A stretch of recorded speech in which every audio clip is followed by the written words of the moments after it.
building them condominiums when you can distribute the land to them 500 a month lang ang babayaran nila. Why will you insist on building condominium? Dahil kikita ka doon sa contractor ng condominium na may porsyento ka doon, kaya pinag-i-insist mo yung condominium. O bakit nyo ini-insist ang condominium? Payag naman yung mahihirap na i-distribute na lang yung land sa kanila, and that's 500 a month. O paalisin nyo doon sa lupa, tatayuan nyo ng kondo. Saan nyo dadalhin yung hindi kayang magbayad sa kondo? The target market is the poor and the homeless, di ba? Of the should. It's not the middle class. Can I get an answer from that? Kasi yung binasang mandate ni Senate Minority Pro Leader, it says that yung mandate nyo is for the homeless and the poor. Yes, Mr. President, good gentlewoman. And that is why sa existing budget ng NHA, meron nga din pong 1 billion pesos para sundin ang utos dun sa Mandamus at isa pang 1 billion pesos para sa housing for victim survivors of calamity. So, total of 2 billion sa NHA budget para pa lang sa dalawang programang yon. That's for the middle class. That's not for the poor. Okay. Ito pong government funds heavily subsidizing yung housing programs for the poor. Kaya in the magnitude of billions of pesos. Yun namang pong disenyong... Sabi mo, wala sa budget. Isusingit pa lang sa budget, pero ang priority would be the condominium. Na sinasabi mo, 3.2 million units by 2028. Yun ang question ko sa DSUD. Bakit pinaprioritize yung middle class when your mandate is to help the poor and the homeless?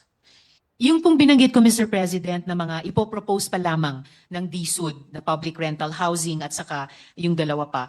Bukod po doon, yung existing na pinagkakagastusan ng GAA ng NHA. Why are you prioritizing the 3.2 million condominium for the middle class when your mandate is to help the poor and the homeless? Dapat yun ang first priority. In fact, that is our problem in Las Piñas. That yung inyong condominium na pinopropose, it's not for the poor and the homeless. It's for the middle class. So why are we providing houses for the middle class? They can buy from others because they can afford it. Our priority should be the poor and the homeless. Kasi sa amin, sa Las Piñas, maraming poor and homeless na informal settler. That should be the priority, how to give them houses. Before kasi, yung aming CNP program, we're just giving land to the poor and the homeless. And they will try to save money to build their homes, better homes in the future. And ang amortization lang noon, 500 pesos a month. So they can afford it. The poor and the homeless, they can afford it. Even the tricycle driver and the mga nagtitinda sa palengke. But now, they are prioritizing condominium. Ang condominium, mahal. It's for the middle class. It's not for the poor. Tapos paalisin nila doon sa lupa yung poor, lalagyan nila ng condominium. Saan nila dadalhin yung poor? That's our experience in Las Piñas. So I'm telling the secretary what is our experience in Las Piñas. Yes, Mr. President. Nakikinig mabuti ang Secretary sa inputs ng ating mga colleagues sa bawat locality natin. Kasi lahat yan, pag pinagsama-sama, really give us the national situation sa housing na sinusubukang tugunan ng department. I think what the department is trying to do, Mr. President, good gentlewoman, ay sabay na trabahuin ito with government funds, prioritizing housing for the poor. Nakatira doon sa lupa, natatayuan nila ng condominium. Saan dadalhin yung mahihirap na cannot afford the condominium? Mr. President, kahit sa condominium, sinasabi nga po ng DSUD na pati ang condominium ay for the poor as long as may interest subsidy. So sinusubukan po ng department mag-innovate sa mga programa. Hindi daw po, Mr. President, but I'll get the updated figure on that. Ang pinopromote nila, 4,000 a month. Mr. President, what I'm hearing here is it is 2,600 a month, so not 4,000 pesos. Can afford 2,600 a month when they're earning only below 500 a day. Kasi ang kino-question ko is yung model na condominium. Mahal ang condominium eh. So, it's not for the poor and the homeless. So, Mr. President, sa ini-evolve na programang 4PH ng department, bukod pa po dun sa pinag-uusapan natin kaninang government subsidy, may nauna ng proposal na interest subsidy para dun po sa mga mahihirap na mag-elect tumira dun sa mga condominium na yon or mga medium rise na iyon. At meron din pong proposed na amortization subsidy in partnership sa LGUs. Kasi ang amortization, pag lupa lang ang binigay mo, 500 pesos a month. Yan ang experience namin sa Las Piñas. Now, pag condominium, magkano? Ang proposal po sa ngayon dun sa amortization subsidy in partnership sa LGU ay 1,500 pesos a month. 1,500 pesos. Oh, ang ina-announce sa amin, 4,000 a month. Oh, this is amortization subsidy. Amortization on the other. Ito yung base pa lang. Ah, base pa lang ito. Wala pa yung Per month yun, ano? subsidized na. LGU. Oh, I just want they should to reconsider their condominium concept for the poor. Kasi parang hindi kaya ng mga mahihirap sa amin. Paalisin sila doon sa lupa na tinitirhan nila, tatayuan ng condominium, hindi naman nila kaya yung condominium, where will they go? That is what will happen. Oh. Whereas if yung lupa dinivide sa kanila, 500 a month lang. Oh, mas safe yun. Bakit tatayuan ng kondo? Mr. President, ang sinasabi po ng Secretary ay kahit dun sa mga lupa na sa ngayon tinitirhan ng mga informal settlers, kung dun din magtatayo ng mga halimbawa medium-rise condominium, sila rin mismo ang titira doon. So it's in Hindi nga nila obedience pa rin. ma-afford eh. That's where this comes in, Mr. President, na Yun yun yung, That's the problem. yun po. Why will you insist on building them condominiums when you can distribute the land to them 500 a month lang? Ang babayaran nila. Why will you insist on building condominium? Dahil kikita ka doon sa contractor ng condominium na may porsyento ka doon, kaya pinag-i-insist mo yung condominium. O Actually- bakit nyo ini-insist ang condominium? Payag naman yung mahihirap na i-distribute na lang yung land sa kanila and that's 500 a month. Mr. President, kung naalala po ng good gentlewoman, last year, sinimulan na nating i-advocate dito sa floor na to at nagbukas ang DSUD doon na yung dinedevelop nila noong 4PH program, wala pa po yung usapin ng government guarantee, ay maging bukas na i-implement in tandem sa mga proven na programa na sinusuportahan natin tulad ng CMP. Promoting that and I don't think that's practical. That That's is why I'm questioning you para mag-isip kayo uli kung tama yung ginagawa nyo kasi nakalagay sa mandate nyo to help the poor and the homeless. But the poor and the homeless cannot afford the condominium. Why not distribute the land under the community mortgage program na 500 a month lang ang ano nila? But ayaw nyo nun. Katulad namin, itong inyong NHA, ay some of the people na homeless sa amin along the River Drive na hindi naman pwedeng ibigay sa kanila yung easement ng ilog. They are being relocated to Naik. Ang ano doon, no down payment, 700 ang hulog, townhouse. O, mas better pa yon kesa magtayo ka ng condominium sa Las Piñas tapos hindi naman ma-afford ng mga tao. Saan mo dadalhin yung mga tao? O, paaalisin nyo doon sa lupa, tatayuan nyo ng kondo. Saan nyo dadalhin yung hindi kayang magbayad sa kondo? O, di homeless na naman yon. Hindi ba unfair sa kanila? Pinaalis mo doon sa lupa na tinatayuan nila, tatayuan mo ng kondo, tapos ibibigay mo sa middle class, tapos yung mga mahihirap, wala na naman bahay.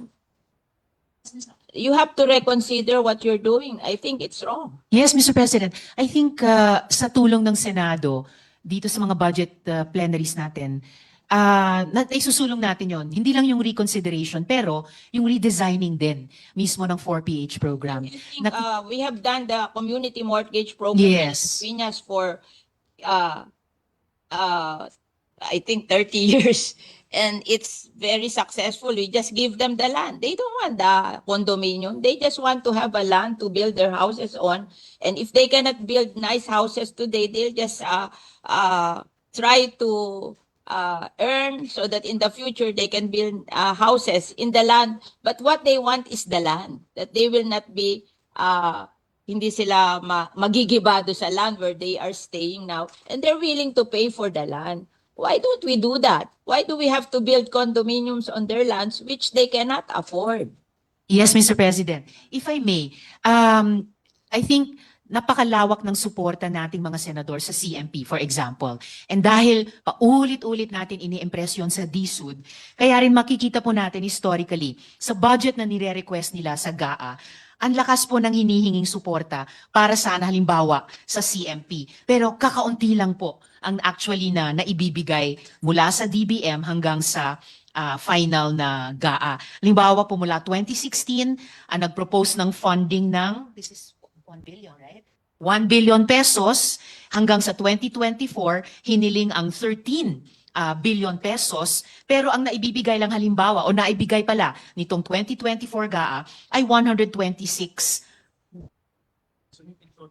But you, Yes, you so will have over- money to build so- condominium. Sorry, what? No. What I'm trying to say, Mr. President, is nagsisimula po tayo dito sa Senado ng paniniwala sa CMP, paniniwala sa GLAD program. Kaya nga, nung unang pinresenta sa atin ng DSUD yung 4PH, itong dalawang programa ang katulad ng ibinangga natin sa 4PH, precisely to say what the good gentlewoman is saying, na hindi pwedeng i-abandona natin yung mga proven successful programs tulad ng CMP para sa isang totally new program. Kailangan yung mga proven, tried and tested components tulad ng CMP, i-sustain natin, and then Yeah, but you can see if new ideas like the 4PH at ngayon may kasamang government guarantee ay pwedeng sama-sama tugunan yung ating housing needs.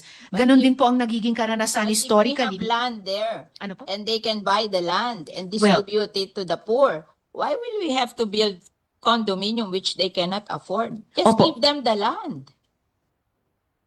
So it is actually up to us also now, Mr. President, kahit dun sa particular na programang sinusuportahan natin ng CMP. Nag-propose po itong representasyon ng 500 million pesos para sa CMP, pati po sa unprogrammed funds natin sa 2025. Ang historically din po sa budget na hinihingi ng DSUD at key shelter agencies, pero aktual na ibinibigay ng DBM, halimbawa sa SHAFC, historically humingi po tayo para sa kanila ng 14.8 billion pesos, pero 121 million pesos lamang po ang naibigay. But we are not abandoning kahit alin sa mga Gagamitin mo sa condominium kung yung lang land lang na murang-mura hindi mo magawa. Anong model yun sa condominium? yes. You will say that it will be financed by the private sector. Yes, Madam, O, ang Mr. gagamit President. din ng government yan. Di parang government din ang gumasta dyan.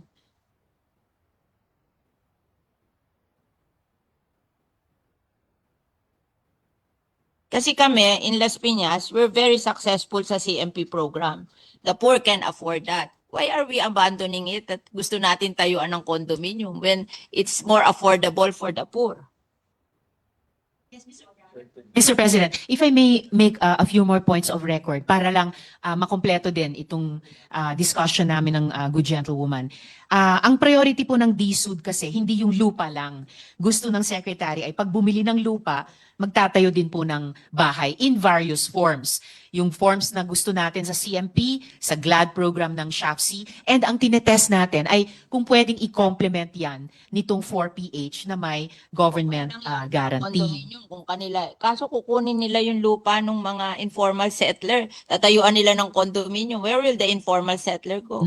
Pero They that- cannot afford the condominium. Paaalisin nila doon. Saan nila hindi dadalhin? po, hindi po pa. Paaalisin eh. Ganun na ang pinopromote sa amin eh. Mhm. This is on the ground. Kaya ako nagsasalita, I'm hearing it in the ground. Napaalisin sila dahil pinangangakuan sila ng condominium. Tapos tinanong ko, how will you pay for the condominium? Ang sabi nyo, mag-uutang sa pag-ibig. Pag hindi sila napasa sa pag-ibig, hindi sila pwedeng bumili ng condominium. O where will they go? Mr. Secretary, may problema po tayo sa Las Piñas kasi what I'm trying to show here is pag kinumbine po natin yung mga tried and tested na housing programs natin tulad ng CMP, tulad ng GLAD, plus itong 4PH na isinusulong natin with government guarantee, masasagot yung housing backlog natin, pati sa mahihirap, pati partikular sa Las Piñas. So, The paano po condominium natin will not solve the tutugunan yung problem of the problema? poor. They cannot afford the condominium. I'm telling you. Kasi I know how to build condominium. So I know that they cannot afford that. Ang ayoko lang naman, mawalan sila ng opportunity to have land. O kung hindi nila kaya ang condominium, give them the opportunity to own the land and let them build houses in the future. Yun namang kanilang houses, meron silang houses, ililipat lang nila doon sa lupa na allocated for them. We have seen it.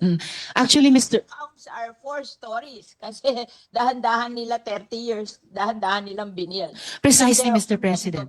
Yes, Mr. President. Yung sinasabi po ng gentlewoman, yun po yung pinupuntahan ko, na given yung best practice natin sa CMP, yung best practices ng ibang mga informal settler community sa GLAD, na pwedeng mag-combine yun dun sa components ng 4PH, na ito nga, gaya ng sinabi nyo, over time, naging 4-story. So, yun po ay consistent dun sa mid-rise na condominium na sinasabi na, But, I hear the good gentlewoman, Mr. 500 President. pesos for the land. That they can afford. O later on, magsisave sila. Pag lumaki ang anak nila, nakakasave sila, then slowly they build their homes there on the land. But ang sinasabi ko, don't deprive them of the land because you want to build condominium. Yes, Mr. President. Afford the condominium. Opo, gaya ng nabanggit ko po kanina sa Good Gentlewoman, ang konsepto po ng department sa 4PH and with government guarantee ay yung mismong informal settlers na nandun sa isang lupa. Sila ko qualify eh. Kasi wala silang income na gano'n that can afford to pay for the amortization of the condominium. Let's be practical. They cannot afford that. Mga ano lang yan eh, tricycle driver. Mga nagtitinda sa palengke. Eh, hindi naman everyday continuous ang income nila. Wala namang magsa-certify sa income nila, napapasa sa pag-ibig. Alam mo, kung mag-process sa pag-ibig, there should be a certification of your income. Who will certify for the tricycle driver and the nagtitinda sa palengke? Mr. President, Kami rin, nagpo-process kami sa pag-ibig. Kami nga, nagda-down pa sa amin ng ang laki-laki, bumabagsak pa rin sa pag-ibig. Nire-refund namin yung down payment kasi they cannot qualify. Mr. President, kahit sa 4PH na may government guarantee, may nakikitang importanteng papel ang pag-ibig. But to get back to the important concern ng Good Gentlewoman, meron na po tayong proof of concept with informal settlers sa Bacolod. Tama po? Sa Bacolod. So, I hear what the Good Gentlewoman is saying, yung problema sa Las Piñas. When there are no homeless or poor people there. Here in Las Piñas, they will remove the homeless and the poor people to build the condominium. Where will the poor and the homeless go? O eh, hindi naman sila ko-qualify dun sa pag-ibig to buy the condominium. How do we solve that? If the Good Gentlewoman would allow, pwede ko pong i-present yung data dun sa case study, yung best practice na na-establish dun sa Bacolod. Sa Bacolod, okay. Yes, of course. Ibig ko lang pong sabihin. Bakit basta ang LGU? Well, actually, Mr. President, yun po yung nabanggit ko sa Good Gentlewoman kanina. Kaya nga po, The problem is our LGU cannot spend. We only earn 3 billion a year. yes, Mr. President, na-appreciate. 55% will go to, marunong ako sa finance eh. Yes. 55% will go to PS and overhead. Di ang matitira lang 1.2 billion. And that will cover yung health benefit, yung educational benefit, yung pag-support sa mga police, pag-support sa fire department and everything. What will they spare for homes of the poor? Yes, Mr. President. I appreciate po na magkakaiba ang specific situations on the ground. Because Tayo nagkakaiba. Siguro, ang difference lang natin, nakita ko na yan sa Las Piñas. yes, And I Mr. know what happened. Yes, So I'm sharing you. Maybe si Secretary, sanay siya sa private. Ay ako, sanay ako sa, tanungin mo ang iyong NHA, ako ang nagre-relocate linggo-linggo sa kanya. Dinadala ko sa NAIC kasi doon sa NAIC, walang down payment, 700 ang hulog. Tingin ko, kayang-kaya yun ang mahihirap.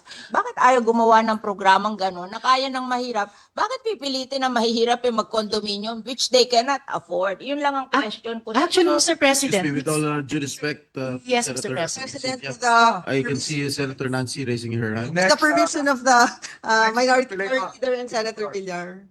Thank Senator you, Nancy Mr. President.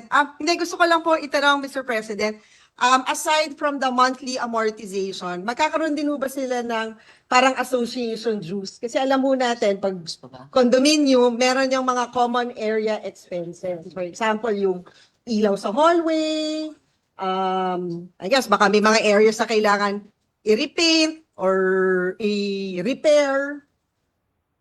Kasi pag condominium setup, laging may kasama yung association, para association dues. Yes, Mr. President, the good gentlewoman from Makati is correct.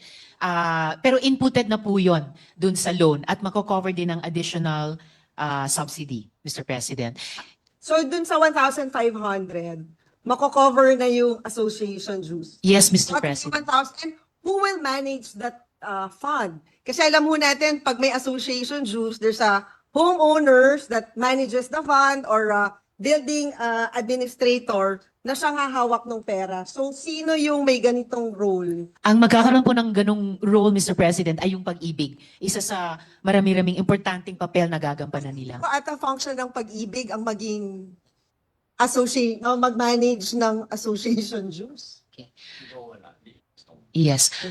Opo. Habang wala pa pong HOA, Mr. President, yung pag-ibig na muna, pero once na-organize na yung Homeowners Association, ipapasa po nila yung tungkuling iyon sa kanila. Siguro, Mr. President, i-review lang ho natin. I don't think that is part of the mandate of pag-ibig to manage association dues that will be collected as part of the amortization. Kasi ang magiging collecting agent po ba dito ay pag-ibig? Dahil lamang in-input na po yung association dues sa loan. Kaya lamang po, in that sense, hawak ng pag-ibig yung association dues, pero within the overall loan. And once nga mabuo yung homeowners association, yung pong pag-manage nung pagkolekta at pagbayad, pag-administer nung homeowners association fees, ay ang HOA na po ang And may responsible. datos na din ho kayo na ilang years ho ba to if ever? 30 years? 20 years? Over 30 years, Mr. President. So after 30 years, makukuha na ho nila yung, they will already own the property. Yes, Mr. President. And then after that ho, who will be in charge of maintaining the building? Yung homeowners association na rin po, Mr. President. And so far ho, may experience na ho ba tayo na na-maintain afterwards yung building ng HOA? Na medium-rise building ng government project? May karanasan na po ang department, Mr. President, na basta't may budget tulad ng pinaplano nila na may maintain po yung quality, yung cleanliness, etc. I'm nung talking about condominium. afterwards. Yes, Kasi diba, after ultimate payment. goal is for them to own the property, which means they will eventually absorb the maintenance of the building. Which, ano yun kumbaga parang hindi rin nila na-input na after 30 years, meron pa pala silang kailangan pondohan for life kasi nga may association. Yes. Siguro for example, itong medium rise, yung Centennial ba yun? I mean, that's an NHA project, right? Nakaka-collect na ho ba kayo ng housing, may association dues ba doon? May HOA ba sa Centennial? Tagig. Sa Taguig? I think ito ata yung mga nirelocate from the Pasig River. We're asking the response to Diba? the status of Centennial, Mr. President. Pero Ay, right. ngayon pa lang, meron pong HOA Development Bureau sa loob ng department na kahit habang binabayaran pa yung amortization sa utang over 30 years, nagsasanay na po kung papaano once kanila na po yung property na yon, masusustain nila na maalagaan ito So, ibig bilang sabihin, HOA. po nun, in a span of 30 years, yung pag-ibig magmamanage nung association dues? Yung HOA din naman po, Mr. President. It's just that habang tumatakbo yung panahong iyon, sinusuportahan sila ng department through that bureau, matuto kung paano talaga i-manage yung property na yun in the long term. Yes. Yun lang po, Mr. President. Siguro, pag-aralan lang din ho nating maigi kasi yung pagtira sa isang condominium, ano yun malayo dun sa mga individual houses, di ba? Kasi ito talaga, may mga common shared responsibilities yung homeowners na baka yung bumibili ng unit, hindi niya alam na meron silang ganong responsibilidad. Yun lang po, Mr. President. Salamat, Mr. President. At bahagi po yun ng social preparation ng mga beneficiaries. Salamat po Thank you, sa good Senator gentlewoman. Nancy. And if I may, Mr. President, pick up dun sa isang point ng good gentlewoman from Las Piñas. To tell they should. Yes. They should give the option to the people what they want. If they want condominium or if they want the land. Parehong advocacy natin dyan, good gentlewoman, kahit bilang Isang sponsor. pwede mag-condominium kung hindi kaya. Yes, They Mr. be President. given the option to buy the land.